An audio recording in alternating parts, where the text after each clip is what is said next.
Hello everyone. The Spanish letter N tilde is original with Spanish, and has become one of its most distinctive written features.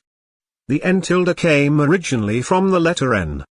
The N tilde did not exist in the Latin alphabet, and was the result of innovations about 9 centuries ago.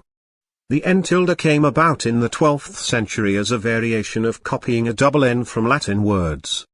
The N tilde is a separate letter of the Spanish alphabet, not merely an N with a mark over it. In precise pronunciation of Spanish, the N tilde is similar to but different than the NY of cañon. Spanish students are often told that the N tilde is pronounced the same as the NY in cañon, which comes from the Spanish canon.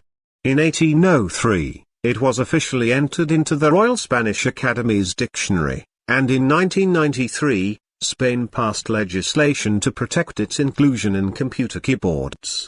In 2010, the United Nations declared April 23 a day to annually celebrate the Spanish language, one of the most commonly spoken in the world. Thank you all for watching this video. If you like this video, subscribe to Footprints for more videos.